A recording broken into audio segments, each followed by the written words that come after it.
جی expert کی رائے پر عمل کرنے کا پہلا نظریہ حضرت ابو طالب نے دیا. خانہ کعبہ گر چکا تھا، شدید طوفانی بارش خانہ کعبہ کی عمارت منہدم کر چکی تھی. سارے 24 قبیلوں کے سردار جمع ہیں کہ کیا کریں. جب چراغ محفل حضرت ابو طالب کے سامنے آیا، حضرت ابو طالب نے فرمایا ہم میں سے کوئی ماہر معمار نہیں ہے جو ہم رائے دینے بیٹھے ہیں. فلاں قبیلے میں ایک ماہر معمار ہے، اسے بلاؤ، جو وہ کہہ دے وہی ہمیں ماننا ہے.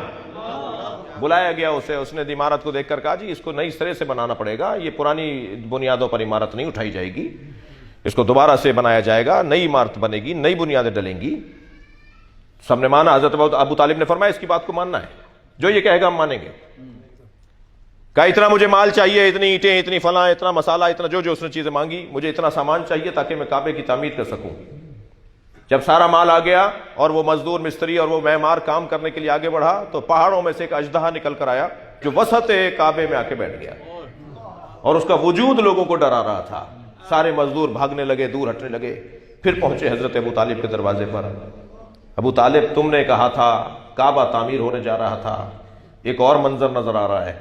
پہنچے حضرت ابو طالب، بیٹھے ہوئے اژدہے کو دیکھا. جی ایک مرتبہ اژدہے کو دیکھنے کے بعد حضرت ابو طالب نے گردن موڑ کے دیکھا اس مال کی طرف جو اس کو تعمیر کرنے کے لیے جمع کیا گیا تھا. ایک نگاہ میں دیکھ کر فرمایا حرام مال سے کعبہ نہیں بنے گا.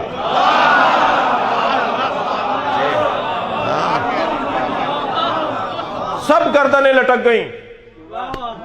یہ صرف آج کے وڈیروں اور چودھریوں کا انداز نہیں ہے کہ جس کی جو چیز اچھی لگی اٹھوا لی.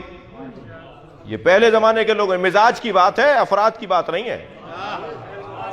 سب کی گردنیں جھکی ہوئی تھی. حضرت ابو طالب نے فرمایا حلال مال جمع کرو. چند دن لگے حلال مال جمع کرنے میں. جب حلال مال جمع ہو گیا پھر حضرت ابو طالب نے دونوں ہاتھوں کو بلند کر کے کہا یا اللہ تیرا گھر بنانا چاہتے ہیں، ہماری مدد کر. تو آسمان سے ایک پرندہ نازل ہوا، اژدہے کو پنجوں میں اٹھا کر لے گیا. حضرت ابو طالب نے فوراً سجدے میں سر رکھ دیا. لوگ ابو طالب کا کلمہ ڈھونڈتے ہیں، کلمہ ابو طالب کو ڈھونڈتا ہے.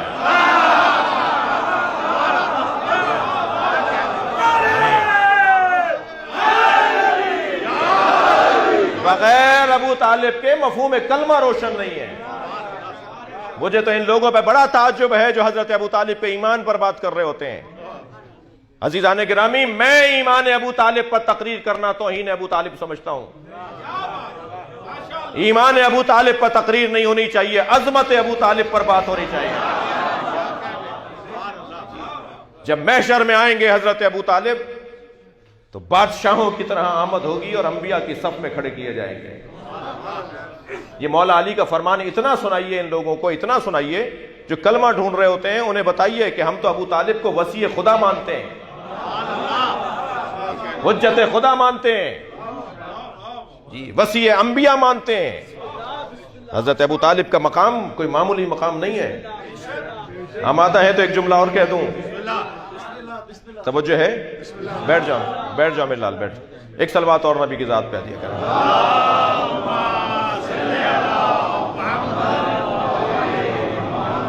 عزیزان گرامی، بحث بڑی عجیب موڑ پر آ گئی ہے، مگر میرا دل کر رہا ہے کہ ایک حضرت ابو طالب کو خوش کرنے کے لیے، ابو طالب کو خوش کریں گے نا تو ان کے بچے بھی خوش ہو جائیں گے. یہ تو طریقہ ہے، یہ تو طریقہ ہے. سرداروں کو خوش کیے رہے تو ان کے بچے بھی خوش ہو جاتے ہیں. تو حضرت ابو طالب اگر راضی ہو گئے تو مولا علی بھی راضی ہو جائیں گے، اور پھر پوتے بھی راضی ہو جائیں گے، پڑ پوتے بھی راضی ہو جائیں گے، اور 11واں پوتا امام مہدی بھی راضی ہو جائے گا. جی ہاں، جی ہاں.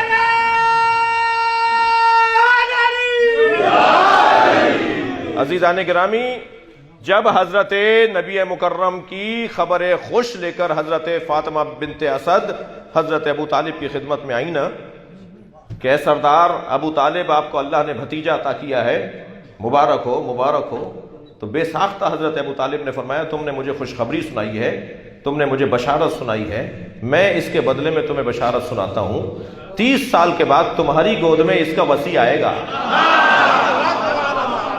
اس درجے کا ایمان، اس درجے کا علم بتائیے جا کر ان لوگوں کو جو حضرت ابو طالب کا کلمہ ڈھونڈتے پھرتے ہیں. انہیں جا کر بتائیں کہ قرآن مجید میں صرف 24 نبیوں کا نام ہے، 1,24,000 نبیوں میں صرف 24 نبیوں کے نام اللہ نے لیے ہیں، باقی نبیوں کے نام ہمیں ائمہ نے بتائے، سرکار نے بتائے، مولا علی نے بتائے۔ وہ جو 24 نبیوں کے نام قرآن میں اللہ نے نازل کیے ہیں، قرآن نازل ہونے سے پہلے یہی وہ 24 نبی ہیں جن کے نام حضرت ابو طالب نے اپنے اشعار میں نظم کر دیے تھے۔ جی صلوات پڑھیں گے محمد و آل محمد۔